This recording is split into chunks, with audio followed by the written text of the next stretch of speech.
I'm wishing on a star to follow where you are.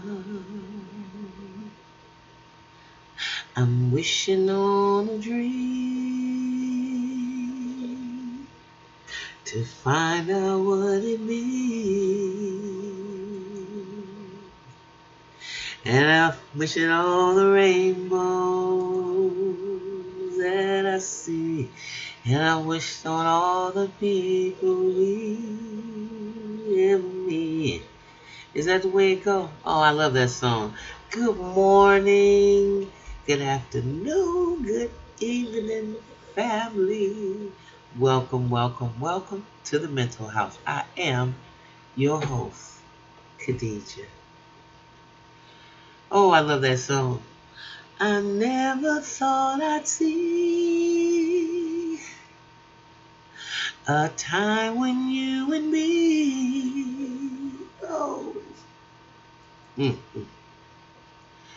Anyway, Rolls Royce, shout out.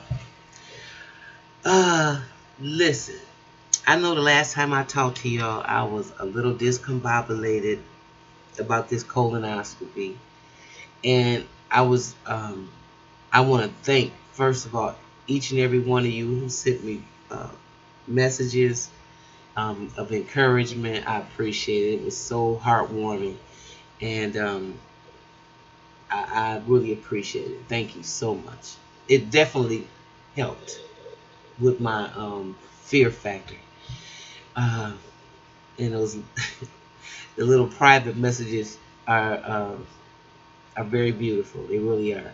So let me start by saying the biggest fear. First of all, there's nothing but to fear, but fear itself is such a true statement. Um, I really thought that I was going to be going over under like some propofol type of shit, and that was the biggest fear for me because I remember having anesthesia before, and just the craziness of the anesthesiologist to say something to me like, "Oh, we almost lost you." So that has left a phobia in my mind that if anything happened to me, they gonna have to carry me in there. When they carry me in there unconscious, then I won't know anyway, because it's just really hard for me. I have a blockage when it comes to being put under. No propofol, no propofol, no propofol. Okay, and then Michael Jackson did not help. Okay. So anyway, with that being said, I was cool. I get there and I wanted to feel the fear and do it anyway because that's what it was. And I got there and found out that I didn't go under at all.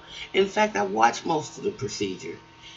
And then that was the best damn high I could ever explain. I can't even explain it. I mean, them drugs, I'm watching this stuff, but I'm high and I couldn't do anything about it.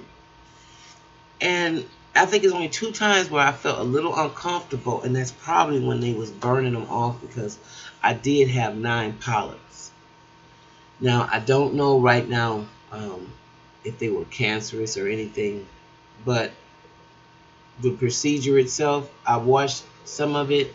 I can't tell you what I saw because I can't even remember going to the recovery room. I remember walking to the room to go sit on the thing to have it done. I don't know how I got back in the other room because I thought I was woke the whole time. So I'm like, how can you be woke and not remember? They got stuff there. These Let me tell you something. These people got some stuff that can just do anything to you. So when people say stuff like MK Ultra and mind control and they think that that's a joke, is y'all crazy? These drugs that they got, they can have you can sit there and be watching shit and not even be a participant in your own life except you woke in it.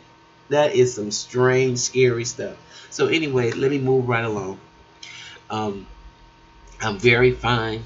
It went okay. If you're afraid to get a colonoscopy, let me tell you right now. Some people say the worst part about it is drinking all the stuff. But I guess if you got a solution, probably so.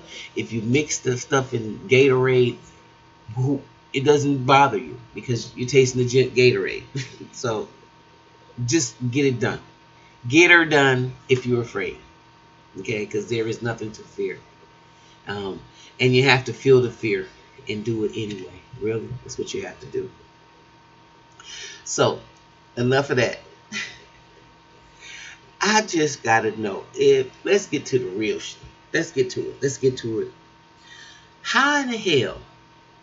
I just gotta ask the American codependent subjects who are under the rulership of psychological, psychopathic, narcissist, cluster B type maniacs.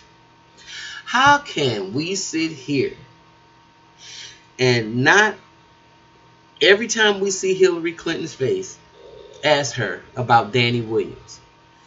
The slave boy that you done ran off the governor's mansion, that you done ran off the property, and every time you sit there and look at Chelsea Clinton and that she looks like you, and every time you think about that boy Danny that looks like Bill, how in the hell can you fix your mouth to say something like you're gonna save children and Black Lives Matter?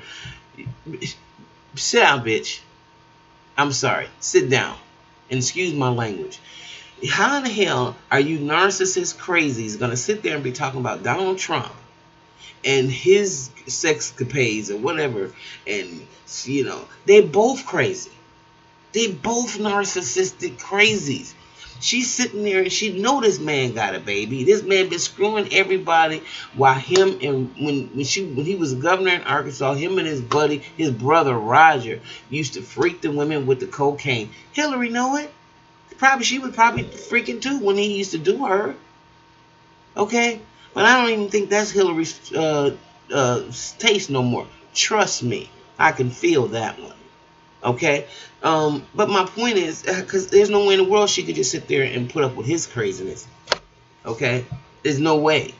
Unless she ain't even interested in that no more anyway. We can do that. We're very multitasked. But my point is, how dare you think that one is better than the other, and they both have all this sexual craziness in their lives. And how dare us not push that every time she opened up her mouth, every time the mainstream media come out. You should ask her about Danny. If you believe in family so much, then what are you gonna do with Bill's grandkids? Because they're black. You can really prove that Black Lives Matter when you accept those grandchildren like you accept those little white kids. You probably not gonna never accept them because none of the slave masters really did. So that just go to show you how far we've really come. And so now it's probably, and since he was sending money to the little boy, it's Hillary. Hillary is the one who said he better not come nowhere. He better not come anywhere around that White House. So she's a cruel ass, cold cookie. Okay, you talking about Donald Trump? Okay, I'm just going to stop right here because the narcissism of it all is just too much. And the American people are sitting there looking at this damn stuff, and the silence is consent. Silence is consent. So you sit there in the audience, and you sit there with all these fake damn reporters who have orchestrated this craziness. Listen, the election is already over. Hillary will be the next president. And guess what? The sad part about it is she's not even doing that good with somebody they just knew she would be a shoo-in with. And this knew it would be a shoo-in with Donald Trump. But it's not.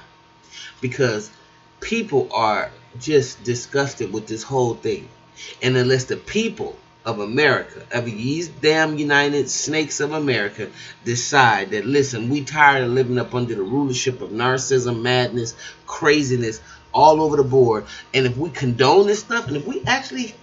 Oh, I'm a Republican.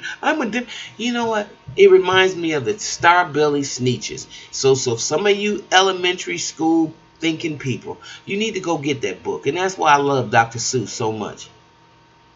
Okay? Because we look just like those Sneetches right now. And the man with the machine is just playing every damn body. We need to wake up and stop all this crazy madness. Because right now, we just a country of sick psychopaths. I mean, really. Really, really, really. Ain't got the nerve to act like there's a choice between the two of these sexual predators. Hillary is one too because she knows it goes down and she's consenting to it all. From Monica Lewinsky to the Paula Flowers to all these damn people. Y'all, let's don't even do it. Let's don't do this. Okay? So I had to get that comment out today. I just had to get it off my chest. And I'm just happy to be able to make another video. So if you like what you hear, please like and subscribe. And I will see you next time in the mental house. Bye bye. I never thought I'd see